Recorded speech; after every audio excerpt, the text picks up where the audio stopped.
দীর্ঘ 17 বছরের কথা বলতেছি। অত্যাচার, নির্যাতন, মামলা, হামলা, বাড়িতে কেউ শুইতে পারি নাই। এই যে মা বোনেরা তার ছেলে সন্তান, তার মেয়ে সন্তান, তার ভাই, তার পরিবার, স্বামী নিয়ে থাকত।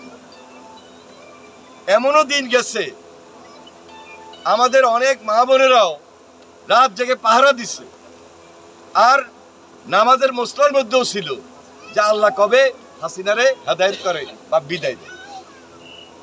শেষ পর্যন্ত পালাই গেছে নি? কখন পালাইছে?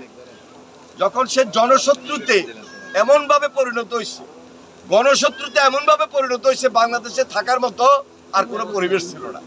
আমরা 17 বছরের বিচার চাইছি, আমরা গণহত্যার বিচার চাইছি, আমরা গুম খুনের বিচার চেয়েছি, আমরা দুর্নীতির বিচার চেয়েছি, টাকা পাচারের বিচার চেয়েছি।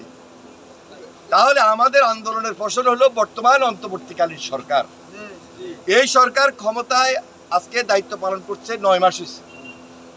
9 মাসে এখন পর্যন্ত দৃশ্যমান কোনো বিচার দেখছি না। দৃশ্যমান বিচার যদি না হয়, আমার আপনার মনের মধ্যে কষ্টটা জমাট বাঁধতেছে না যে বিচারটা হইতেছে না কেন, বিচারের প্রক্রিয়াটা এত স্লো কেন, এত লো প্রোফাইলে কেন, কারণটা কি? তাহলে আমার যে প্রত্যাশা, আমার প্রত্যাশার থেকে দাবি সরকারের কাছে এত বেশি যে হাসিনার বিচারটা যদি দৃশ্যমান হয়, দ্রুত হয়, তাড়াতাড়ি হয়, তাহলে দেশের মানুষ খুশি হবে, আশ্বস্ত হবে যে না, আমরা সঠিক একটা বিচার পেয়েছি।